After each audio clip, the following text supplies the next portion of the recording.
And contrary to sworn representations to the United States government, many of the Guardian's office staff continued to work for OSA.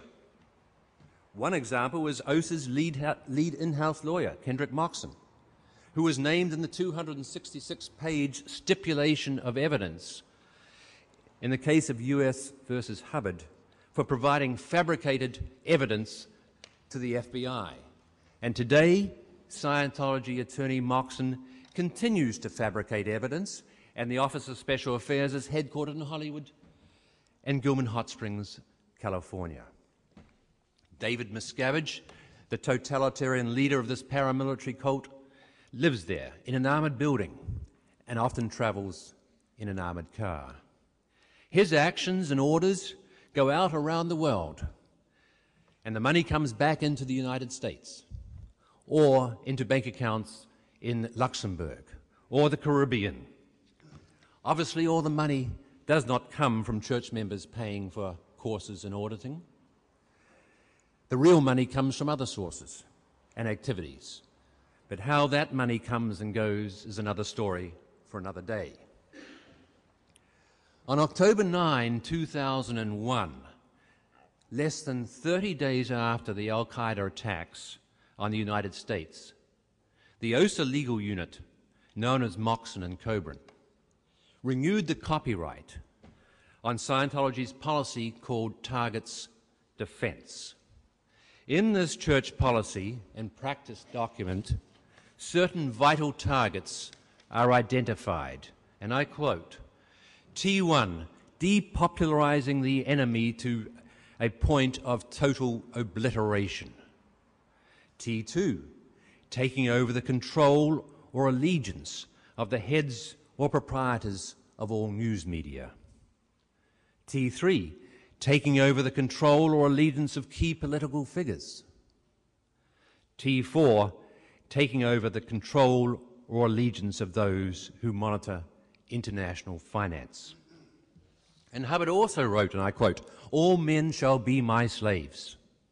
All men shall grovel at my feet and not know why, close quote. With Hubbard's manual on brainwashing and his auditing processes and training drills, Scientology enslaves minds. And with Scientology's promises to cure all ills and ailments, it unlawfully practices medicine, stealing people's health and sacrificing their lives for more and more auditing dollars, until it is too late often for conventional medicine to work. And you can read about some of these deaths on whyaretheydead.com.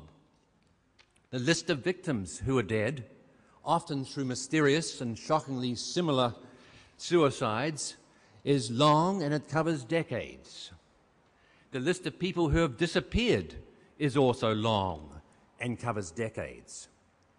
Meanwhile, the Church of Scientology continues to insist that only Scientology and its auditing processes and copyrighted procedures, such as NOTS 34, can cure physical and mental conditions and diseases. The Church of Scientology is killing people by the unlawful practice of medicine, as well as by its fair game retaliation against those who impede its goals. Scientology is destroying lives, liberties, and the pursuit of happiness of countless people. If this United States government protected racketeering and terror group was not called a church, it would require medical and other licenses and the fully informed consent of the medical patient or the commercial customer. In fact, instead of full and informed disclosure, the Scientology enterprise requires its parishioners to sign away all of their civil rights. Scientology killed Lisa McPherson, holding her captive in a room for 17 days, denying her non-Scientology medical care until she was dehydrated, covered with 110 cockroach bites, and dead. Dead as part of a Scientology policy and procedure for handling a person having a psychotic break. or going crazy while engaged in Scientology mental processing. Scientology's leader, David Miscavige, was personally involved in Lisa's isolation, introspection rundown, and death. People sometimes die, he callously said. And what did this church do after they had killed Lisa McPherson and paid over $50 million in tax-exempt dollars to defeat the court claims of her family through international public corruption, litigation terrorism, international psychoterrorism, blackmail, and fraud? This church, claiming to be the most ethical group on the planet, ordered its lawyers to draft and its parishioners to sign a new general release and waiver of all liability, agreeing that the Church of Scientology is free of any liability for death, injury, or damage suffered in any way or connected with Scientology religious services or spiritual assistance.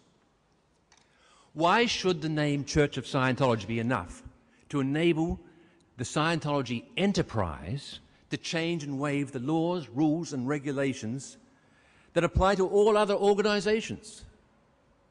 The Roman Catholic Church, it was liable for the sexual abuse of parishioners. And in fact, the Church of Scientology itself has repeatedly covered up staff sexual abuse and even rape with the use of psychoterror and gag agreements. Hubbard also wrote that a Scientologist can get away with murder. Amazingly, the one racketeering enterprise in the United States that is now above the law is the Church of Scientology. Perhaps that is because of the 1993 secret tax agreement between the I.R.S. and Scientology, which in effect makes Scientology the established state religion of America by giving it tax benefits, global promotion, and protection from Interpol. These are unique privileges and government assistance that are denied to all other religions. Last February, in the case of Sklar versus I.R.S., where Jewish parents were seeking the same religious education deductions exclusively allowed to Scientologists, a Ninth Circuit Court of Appeals judge said, quote, "The view of the I.R.S. that it can unconstitutionally violate the Constitution by treating Scientology more favorably than other religions in terms of what is allowed as deductions does intrude into the Establishment Clause." Close quote. So how did this constitutional outrage happen? 3 decades ago, Scientology agents broke into and infiltrated 135 government departments and embassies in Washington, D.C. as part of Operation Snow White, which is an ongoing Scientology project. The worst criminal infiltration of the United States government in our nation's history was perpetrated by none other than the Church of Scientology.